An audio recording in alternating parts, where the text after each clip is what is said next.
Bien-aimé, tout est pris en compte. Tout ce que nous faisons est pris en compte. Pendant que nous sommes vivants sur la terre, nous devrons faire un effort pour demander la grâce de Dieu sur notre vie, afin de changer pour ne pas aller dans cet endroit après la mort. Gloire à Dieu. Regardez comment c'est. S'il te plaît, essaie de jeter un coup d'œil, tu vas voir comment ça brûle. Et c'est comme ça. Ça m'a rongé jusqu'à j'ai pleuré. Mes larmes là, je ne savais même plus comment pleurer.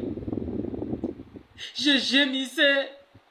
J'ai commencé à croquer mes dents, j'ai mangé mes dents, j'entendais les bruits de mes dents.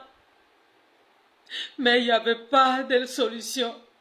C'est alors que j'ai commencé par courir. Je courais en pensant que je vais trouver un endroit pour me cacher un peu. Mais hélas, il n'y avait pas un endroit où je peux me cacher. Bien-aimé. Et c'est comme ça que je gémissais de douleur. Je gémissais de douleur, mais je suis plongée dans le feu. Vous voyez comment ça brûle les gens. Vous voyez comment ça fait. C'était sexuel. Même chose. Gloire à Dieu. Dieu ne veut pas nous voir dans ce lieu. L'Éternel ne veut pas nous voir dans ce lieu. De la manière dont tu te sacrifies pour ton travail, de la manière dont tu te sacrifies pour ton mari, de la manière dont tu te sacrifies pour ta femme, sacrifie-toi comme ça pour ne pas aller là, dans cet endroit-là. Sacrifie-toi comme ça pour ne pas visiter ce lieu, pour ne pas aller là-bas après ta mort. Fais beaucoup d'efforts. Et c'est comme ça que je criais. Je criais, vous voyez. Et c'est comme ça, la flamme là m'a pris partout. Et je criais de douleur. C'est là que mon visage a commencé par couler. Et tout ma chair a commencé par quitter, ça versait comme ça, ça versait comme ça, ça versait comme ça. Bien-aimé, c'est une réalité. Repentons-nous. Repentons-nous. Ne te laisse pas conduire par le diable. Ne te laisse pas distraire par l'ennemi. Et tu vas faire des pratiques en pensant que ça va, c'est juste pour plaisir. Mais c'est comme ça, ça va t'amener un jour en enfer. C'est comme ça, c'est dans ce lieu que tu vas aller habiter. Et tu vas rester là-bas de l'éternité en l'éternité. Est-ce que tu pourras supporter? Est-ce que tu pourras supporter? Vous-même essayez de voir. Est-ce que tu pourras supporter? Quitte le péché. Abandonnons toute pratique qui peut nous conduire en enfer. Toi-même, tu es conscient que non, ce que tu fais là, Dieu ne veut pas. Alors, abandonne ça. Si tu vois que c'est difficile pour toi de quitter, contacte les hommes de Dieu. Appelle les hommes de Dieu. Gloire à Dieu.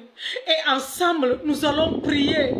Et Dieu va nous aider à quitter le péché, à abandonner les mèches et les tissages. Une fois que tu te mets dans cet endroit-là, gloire à Dieu, c'est comme les menottes, c'est comme c'est devenu prison. Et que tant que tu ne te tresses pas avec les mèches, tant que tu ne mets pas tissage, tu te vois comme si tu n'es pas jolie. Or, c'est faux. Naturellement, Dieu nous a donné la beauté. Naturellement, Dieu nous a donné la beauté. Tout ce que le Seigneur nous a donné là, tout est bon. Et c'est comme ça. C'est comme si c'est l'acide qu'on a versé sur moi. Et ça coulait comme ça versait comme ça. Et mon visage était devenu noir. Tout ma chair là était devenue noire. Ça versait comme c'est de l'acide qu'on a mis sur moi. Bien-aimé. C'est une pire réalité. Vous voyez comment ça coule sur elle. Vous voyez. C'est pareil. C'est pareil quand j'ai traversé, quand j'ai visité l'enfer, c'est pareil. S'il vous plaît, repentons-nous, changeons de vie. J'en fais partie. Implore Dieu de t'aider à quitter le péché. Fléchis genoux, demande à Dieu de t'aider pour ne pas aller un jour dans l'endroit comme ça. Tu vas beau crier, il n'y aura pas de solution. Alors pendant que tu es vivant, c'est le moment de profiter et de te repentir pendant que tu vis. C'est le moment de quitter le sexe pendant que tu vis. C'est le moment d'abandonner la fornication pendant que tu vis. C'est le moment d'abandonner l'adultère pendant que tu vis. C'est le moment d'abandonner les mèches, tous les faux ongles, les faux cils pendant que tu es vivant. Chers frères et sœurs, si tu n'arrives pas, appelle. C'est comme ça que je criais comme ça. Mais quand l'Éternel voulait me faire sortir de l'enfer, il m'a dit de dire à tout le monde, s'ils ne quittent pas les mèches, ils ne vont pas voir le ciel. S'ils n'abandonnent pas les mèches, répands-toi mon frère.